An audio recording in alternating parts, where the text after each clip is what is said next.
Hi, and welcome back to the Ascension Playground. My name is Ursula, and the whole joy of being on the playground is to help inspire others and to share the games that we're learning along the way on our path with spirituality and self-growth. So today I'm so excited. I have a guest named Haruko, and she is an artist living in Mount Shasta with a gallery called Blue Star Child Gallery. And first, though, to get us going, when I saw her name was Blue Star in Mount Shasta, I wanted to call up one of my favorite card decks. Here it comes. Let's see. And adding to the stream, put my little glasses here. This card deck is by a woman named Ina Siegel. It's called The Secret Language of Color Cards. So being a painter, I love to use a broad range, a large palette to showcase various emotions in my work. And the advent of oracle cards and decks like this one have just really helped me open myself up to what color wants to come through today. But when Haruko said she would come and join me on the playground, I went and quickly looked up the color blue. Yay! And when I found this blue, and it looks like a star, I noticed first that blue can move towards green. So you get the blue greens, a cooler placement on the spectrum, or blue can move towards reds, a warmer, passionate blue, more like indigo. But this particular color, blue, in the secret language of color cards, speaks specifically to activating your healing power. Now that I find synchronistic because when you meet Haruko and see her work, which is being channeled through her, you'll see that it's no accident that the color blue as a blue star child is how her gallery is named. So I'm going to put the card aside. Thank you, card deck. Without further ado, I'm going to invite Haruko to join us. Welcome! Oh, Yay, we just met. We just met. I know. And I can already tell we are like a good playmates. I know. I think we'll help each other laugh and to learn. And so the playground, we just want to know like what's going on. But first though, I want to tell people how I met you. I love the work of Lauren Gailey. She does a program called acoustichealth.com and New Earth One or NEO. Lauren is phenomenal because she brings on speakers from all around the country and the world. And I was listening to her interview of Lowell Johnson, this gentleman who happened to be invited and went into Mount Shasta's inner city called Telos. And to my surprise, when he's in Telos, being invited into the inner chamber, he saw the council of 12. So it was 6 women, 6 men, who he calls Lemurian. I thought they were Pleiadian Telosian, but he said Lemurian. And in the center was the high priest Adama. And as Lowell is leaving the council chambers, he said, I'm looking up on the walls, and what do I see? I see something that looks like light language glyphs that I had just seen at Haruko's Blue Star Child Gallery in Mount Shasta. So I'm like, oh my gosh, 2 of my friends, Tammy and another Tammy, have both sent me images of your Blue Star Child Gallery because I haven't been up to Shasta in a while. So that's how we met. So thank you, Lowell Johnson and Lauren Gailey. And Haruko, I'm going to hand it over to you now just to share with us a little bit about your journey and your story. Sure. Well, the whole drawing journey started in 1999 when I was attending the graduate school in art program. And well, I was started from the photography, but I just, long story short, I just got into the drawing more. And I was designing the toys, but the designing itself on the sketchbook became more major than making the toy. And the rabbit came onto the sketchbook one after another. And it was just so uh, heartwarming and so joyful. And so I kept on drawing, and it's just so funny that when I'm drawing, I can feel the presence. I can feel that, they're trying to say something, and they sometimes start to grow like wings. They start to grow like antenna. They're shapeshifters. That's what I figured. And so I think I was really introduced to a different dimensional world through rabbits, which is very strange story.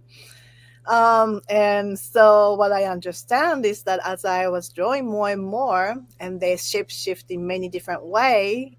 So in a way, they took me to different bunny holes. That's another, different world and dimensions in different star system. And when I'm drawing that, I can feel that world, or I can feel that being, you know? So gradually, I started to realize through the drawing, they're like my textbook or, encyclopedia to learn from. And I just, oh, there's another world. And along with that, that happened in San Francisco, but I got to know Mount Shasta around 2002. And I met some other people who see my drawing and say, "Oh, you're drawing the angelic thing," or "Oh, this is Pleiadian energy." And I felt that through the drawing, but I still, it was still in my world. It's like, well, I'm just in the imaginary world. I'm just, kind of crazy on the sketchbook and creating this world. But more and more, I get the confirmation from other people. And oh, okay, so that strengthened more of the connection of, with a different dimensions through the drawing. So that's been my journey so far. And then, the Lowell Johnson or other people confirms me that, they see in another dimension. They see my, design in another dimensional world. Like, oh, okay. So, it's just one little thing at the time. And over the years I feel more confirmation from other people what I'm doing on the earth. So yeah. Wow. Thank you. And which art school were you at in San Francisco? Where did Yeah, you it's study? called San Francisco Art Institute. You were at the Institute. Yeah. That's very well regarded nationally and internationally. So it's fascinating to me. Like, did you have it in your heart saying, "I want to meet beings," or did this just happen to you while you were drawing in the Right. beginning? Well, I think I have been just, spaced out cosmic girl, ever since I was born, I think. So it's kind of natural in a way because, I was really forced to go to the very strict private Catholic school. And, my parents were so strict and always checking on me whether I'm, reading the textbook or not in my room. And I had a textbook outside, but inside of the textbook, I had this science fiction book. I was just reading about this like alien stuff, and I was just so there. That was Yeah. my world. Well, it was on TV. I mean, I'm probably a little older than you, but I remember like Absolutely. Star Trek and a lot of science fiction was coming out on the TV, and TV was relatively new too, like color TV. I remember when it went from black and white to color. So it's fascinating because I would call you more like a cosmic kitten, kind of like how, or a cosmic bunny, because if you already sensed it early on, um, it just gets fine tuned. I think having studied painting myself and raised Catholic, I mean, Oh, wow. coming out and having an Ascension playground for a military Catholic raised person, this is like heresy. So I just had to eventually also learn to set it aside. almost like the umbrella of being called an artist. It was almost permission to go ahead and explore the unseen realms. Mm. But people's projections on me were like, okay, you want me to stay in this box, or I don't want to make you feel uncomfortable. But now it's like, hey man, I'm turning 60 this year, and Oh, wow. who am I saving it for? Like, so it's time. And the playground is a perfect place to meet someone like you, Haruko, who, these bunnies show up, and you on your website mentioned the fairy tale in Japan. So in its relationship to the moon, could you share your little fairy tale? Because when the rabbits showed up, there was Right. more than just the image of rabbit. Yeah, in Japan, I think it originally came from China, perhaps, but the connection with the moon and the rabbit is very strong. And what we say is that on the moon, there are rabbit, many, many rabbits there, and making the rice cakes, and living there basically. And I was actually born on full moon, and in 1999, when I started to draw, actually always there's the full moon shining through my window, and like, wow, there's this connection. But I didn't think so, deeply, but what I feel, the moon, it's just like the sun is coming from the central sun's light. I mean, that's from the source, and they come through our sun, and then the light, reflect through the moon. So the moon is like antenna or communication, device in a way to bring the source energy, source information to the earth. So what I feel is that the rice cake that they're making is like a gift for the earth. They're making a lot of, prosperity, abundance, and, amazing gift and wisdom, and then they're shining onto us. And I feel like I was catching it, on the sketchbook. And that's the gift, it's like, I'm just sharing my rice cake. I love rice cake anyway. So, Oh, it's nourishment for the soul, right. right? Like Mhm. for these little bunnies. That's So here you correct. are at the Art Institute, and you're just drawing rabbits, and they want you to be kind of drawing something more like, you know, were you going up against the norm of how they wanted you to be as I was actually, I actually was in a photography department, and I was making like a Play-Doh with a rabbit, rabbit Play-Doh, and taking picture, and totally unfocused, totally out of the content. And I went to the class and showed my artwork, and mostly they're men, and they're like, I don't know what to say.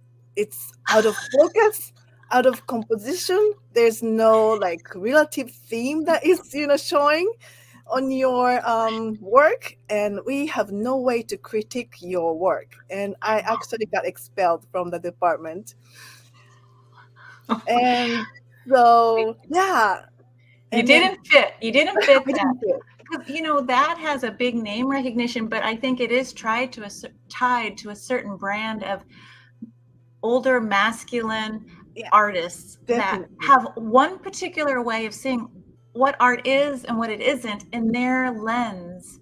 And so here you come hopping in. I can almost see two bunny ears in the drawing behind you. Yeah. You come hopping in, honoring what's coming through you. Because you could have made a conscious choice. I'm going to normalize, I'll stay in photography, I'll open this package later. But you didn't.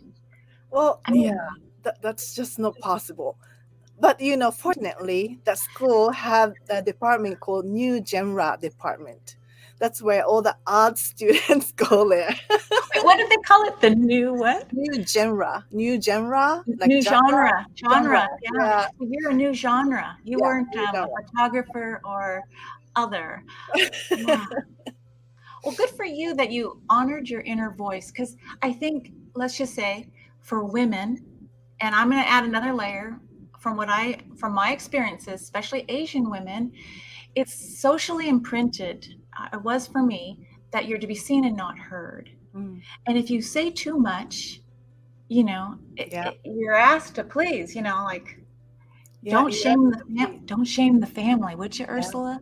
Like you're so strange. Mhm. And I'm so thankful that you chose to honor what was in your heart with these bunnies. But then the story continues, because then I think on your gallery site it said something about how the rabbits, other beings started showing up, pretending to be bunnies. Could you talk a little bit about that? Well, so the introduction was bunnies, but behind the bunnies, I'm sure there are different beings playing through the bunnies. So through the years, they started to lose ears, and they don't have ears, but they have different forms. And let's see, well, I have so many examples, but well, this is not the recent one. Hold on Here, for a second. I'm opening to a bigger view for you now. Look at her artwork. So while she's looking, what we're seeing are paintings that are not just paintings. These are activations, and we'll speak more about that. Yeah. So let's see. Like, for example, this is recent work. So I'm starting to paint now. I've been doing just the line drawings. But this one, for example, Ooh. look at her. She still have the rabbit ear. You see the two pink one? Yeah, the pink ears. Yeah. And so it's Oh, kind of like that, but sometimes they show the ear, and but then some eyes are coming up on top, so it's totemic, it feels. yeah. Like stacking. So when you talk about multidimensionality Mm-hmm. and these beings coming from other dimensions, Right. how do you explain that to someone coming to your gallery that may not understand what you're saying with multidimensional? Do you have an easy way to explain it? You know, the people who come into this gallery, they kind of have this already. I don't really need to explain so much, because the people who doesn't understand, they open the door and then they get scared and leave. So, Yeah, not for me. yeah, so kind of make it easy for me that I don't need to explain so much. But sometimes people come in and I say, well, imagination is fun. What if there's another human looking beings in another star system, or maybe there's different kind of looking beings living in a vast universe, because there are so many stars. So why Yeah, not, right? why And so not? I invite them in a kind of gentle way. I think the whole advent of social media and YouTube in particular, we're getting to meet and understand tarot card readers, Mm-hmm. psychics and mediums, astrologers. And I always look at it as that's the door you chose to open to connect to source, Mm-hmm. right? Or some people can use the word Yeah. God. Yeah. But it's like, what door do you open up to understand the bigger picture? Because Mhm. if we relied on just what we saw and what we knew from history, that's like being able to see this much, and yet we know that there's, like, let's use color as example. Here's the color spectrum that humans can see, and yet we know that there's this broader spectrum of the unseen ultraviolet world Mhm. um, that exists. So like for me, multidimensionality is just trusting that there's more than what we know. And so let's play in the realm of possibilities. Mhm. And as an artist yourself and myself, it's like permission to explore and let us Mhm. know what you find, you Right. know? Yeah, and then exploration in a playful way, childlike way, like just no expectation but childlike wonder, like what am I gonna discover, what's out there, that childlike curiosity.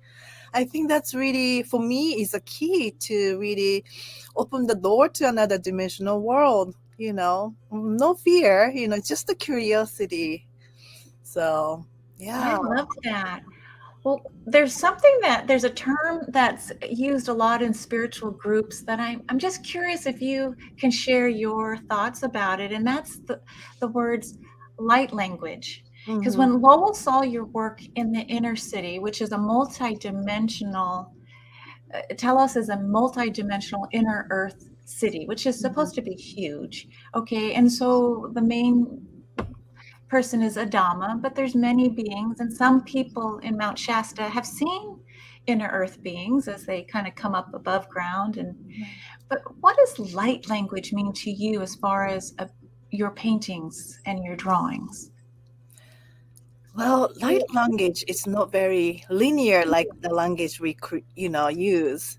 So there are so many ways to interpret and so many ways to understand according to where your consciousness is and according to how you're open to receive in a way. So it's kind of infinite language I love for, yeah. infinite, without a boundary.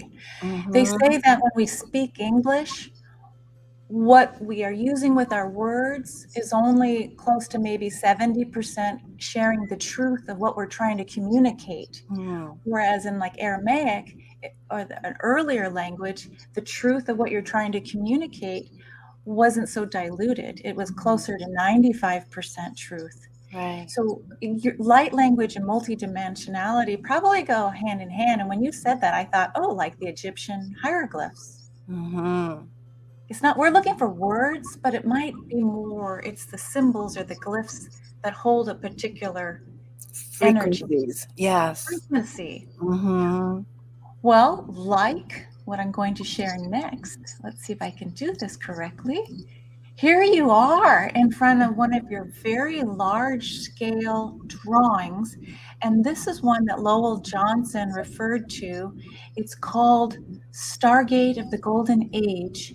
This is perhaps one that he saw or similar to it in Telos. That's according to what he says. Yes. While we're looking at it, and I can bring us, I just wanted to show people the scale, but can you show us a little bit more, tell us a little bit more about the story of like the date of creation and how you Sure. actually did this? Well, this one was created in 2010, I believe. And interestingly, it was the winter time in Mount Shasta, and I was a little bit living in a remote area, and we had a blackout for 6 days. And so during that time, I created this design with a candlelight at night, and there's no electric, how do you say, disturbance. It was just a simple, peaceful life of just, having candlelight, having tea, just shoveling the snow. So,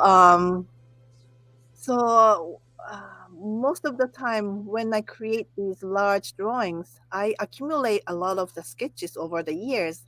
And when I feel the big theme comes in, and I feel like, oh, I want to draw this, theme, and I'm a feeler, so I just feel it. I don't see the drawing itself, but with the feeling, I get excited and get into the action of actually creating it. And so I kind of find the sketches that may go into this drawing. So it's kind of like put them together like a stack of drawings, and then figure out the rest of the lines, things like that. And so as I was drawing, the pyramid appeared, and I was not expecting this round circle thing happened, and it's just following the feeling and keep on putting the lines. And this drawing, I've been having this for, well, 12 years by now, and I still understand in a different perspective. And so on the bottom there's a pyramid, and one way to understand is that we are connected to the life force, which is on the very bottom, creating, and step by step we experienced every lifetime, every moment of the life experience, we experience and learn and grow. And to the top of the pyramid, we just really connect to our divinity by understanding how everything is so divine. Every human experience is divine, and this gratitude of knowingness put us to the top of the pyramid, and then go through this gateway, which where there's a circle once, and on the circles there's many galactic beings holding the gate. And so you go through this, it's like whole earth and all the humanity, whoever choose to go through it. And we actually went through it already, and because this represents 2012 gateway, and still continuing, and we're stepping into and anchoring this understanding, and connecting to the divine on the very top.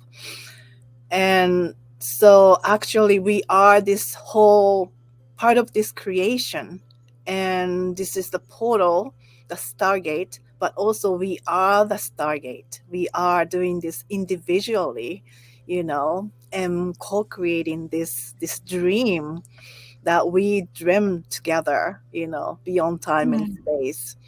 So it's a very grand story that I feel from this drawing. And but also it's up to each one of us what you can understand or receive, or even though you don't understand, it's okay. you know just just feel something. And yeah, that's my wish, that some people can feel something from this drawing or design. Wow. Yeah. So the question I had about light language, Mhm. we think of language as something spoken, and we hear sometimes people doing these very interesting sounds and intonations and calling that light language. And yet this visual image, is it okay or is it appropriate to also call it like a light language activator or activation? Sure, I feel that way too. There's a language there, there's the sound there, there's a song there, Mm, and I mm, think people tap into it in a different, form. Some people like the spoken form, some people like to hear the sound, the music, some people mhm. start dancing in front of it, and so it's really up to people how you want to call it, but it's just beyond our language that we speak, for sure. It's almost like for me, what's coming up is like a magic mirror. And when you stand in front of it, you're going to experience it from what you see and what you know, what you bring to the mirror. And Hmm. then when someone else does, let's say they're on a different path or a different journey, that they're going to get activated a different way, whether it's singing, whether it's a dream, whether it's seeing it in Telos. So, light language, there's something in my heart and soul, um, with 2012, the big shift, that just knows that I'm going to be helping part of that whole conversation to broaden beyond the art schools, beyond traditional teaching, that art can serve a myriad of different ways. And I've been tracking art as healing transmissions, Mm, transmitters. And mm, I know that I too myself am the embodiment of a healing transmitter yeah. when and if I choose to be. But what you're doing is helping me with this languaging of how do we move ahead to create a broader visual dialogue, a visual languaging for the next 500 years as we step into this portal of the new age of light. Mm. How does that sit? Does it sit Oh, like yeah, definitely. I totally agree. And sometimes this is beyond, I mean, most of the time this is beyond my understanding. I'm still learning, and there's so much more that I can learn from each things that I created. It's like inner teacher comes out of you through the artwork. I think that's what we do, as an artist, many of us. I We're love just that. searching the infinite wisdom within, and we are allowing to come through, through brush or through pencil, through sound. Yeah. Yeah. So when you look at this and step in front of this particular drawing 10 years from now, it will have a different resonance, I'm sure, a different I'm song sure. maybe, but Yeah. there'll be continuity. Mm-hmm. So this idea that art goes beyond its own time Mm-hmm. and speaking more multidimensionally. And I love that you said, I don't understand it, because those on the spiritual path, we know that the mind is so limited. It needs to sit in the back seat, while we let our hearts navigate our choices and our decision making, or in our experiences. Like, this is how we'll enter the kingdom of heaven, I believe, is as a child with our hearts. Definitely. And this is how I'd like to look at your piece. Like, look at that scale. And I love it. It's like steps going up to a pyramid. And then the bullhorns remind me of like the Taurus era. But starting with that, is it a 12-petaled flower, that magic number of 12? Like an astrological wheel, a flowering of all the wheels you've been on. And then there's some things I don't understand, which is like, wow, I want to really look at those other beings that are holding that. Like, they look like they're colored in, like the portal to open the Stargate or to welcome you. It's like, welcome back. I just love listening to other people's interpretation, because I can zone into that world. Everybody has a little different, understanding, and you get to experience, different world through other people by talking about it. And so, yeah, it's amazing. I'm going to zoom in even closer, because I'm really in awe. I was excited about meeting and talking with you, but now I'm more like, I got to get to Mount Shasta and come see you in your gallery. It's only several hours away. I know. Well, I drive slow, so it's a little more. Okay. But let me just offer to anyone watching that, Haruko, now you have made original drawings and paintings, but you also have posters, other images, and I'd also like you to talk about your other service with the soul portrait, or soul essence portrait. Sure. I do have the posters. Most of the drawing has in the way, like, let's see. So Stargate of Golden Age, I have this, and it's pretty clear, Yeah, look at that. Oh, yeah, you can see it. So if someone wanted to order a poster, they just go to your bluestarchild.com site.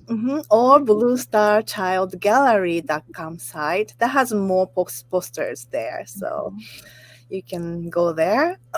Also, the Soul Essence portrait I have been doing for about 15 years or so now. Basically, I tune into the essence of that, everyone. What I believe is, when we are created as a light, spark of light from the Creator, each spark receives different designs, special gift, And so I like to tap into that and draw them in a line, like the way that I do these drawings. And it's just amazing how I can understand people from that perspective. And, we're just not just a little human being, like you know that already. We're just doing multidimensional work. And if you're like liking really flowers, for example, and growing the flower on the earth, and actually she's like a goddess in another universes, and she's blossoming other star system, for example. It's just like the person who loves to grow things here is actually doing amazing other growing things in another star system, another universes. And we are all that's Is me. someone at your gallery? You need to get the door. Ding, ding, ding. Yeah, that's what I want to say. Ding, ding, ding. Like, we're like a goddess of the goddess of the goddess. It's like infinitely we're playing in the universe, in this infinite universes. So I like to tap into that, and it comes in like a very small, like 4.5 inches by 6 inches, cards, but it's very precious, and you can kind of feel that, and it's beautiful. And so that's what I do. What else should I share? Do you think that when you're doing those soul essence portraits that you're getting help from your team? Are you being guided, or are you just, like art as a collective, like an interdimensional collective? Yeah. Whoever wants to tap in with me in the project that I'm doing, I feel like they're collaborating, and my intention is always to to connect. Well, since I've been doing this for many, many years now, I don't really need to set the intention. Whatever, whenever I start drawing, I know that some beings are here with me to bring the highest, the best drawing or art form. So yes, I feel that their higher self might be guiding me. You know, it depends on who that specific person is really connected to. So That's so exciting. Well, yeah, I do have one other question for you before we have to scoot. Um, sure. Blue Star. Oh yeah, I was always we started the talk with me showing a card on the color blue and it having healing powers. How did you come to naming your gallery Blue Star? Blue Star Child Gallery. So Haruko, we Japanese use characters also borrowed from China, and Haruko has two characters, and within the character there are different symbols, and one symbol is blue, and then one symbol it's sun, but sun is a star, at nighttime, and then ko is a child.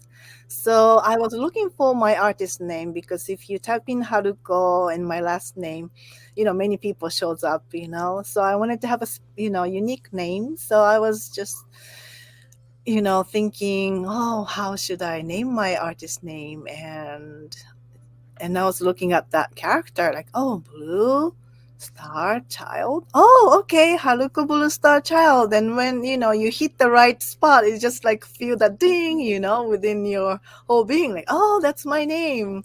Oh, So, so yeah, that's the name of my gallery as well.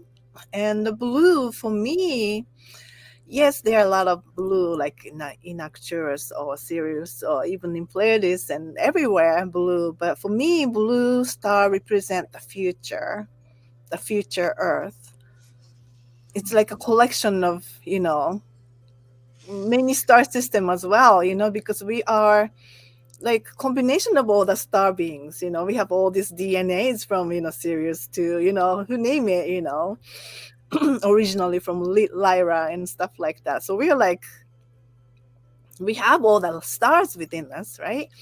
and yeah. and I feel like this time we are combining the ideal, ideal, I guess, ideal, the one that who wants to really join to create the highest utopia, planet of heart, Mother Earth. We are transitioning into that, and so we are pulling all the greatness from different star systems, from different civilizations in the past, and weaving them together. And for me, that's the blue, the color that I see the future. So Wow. yeah.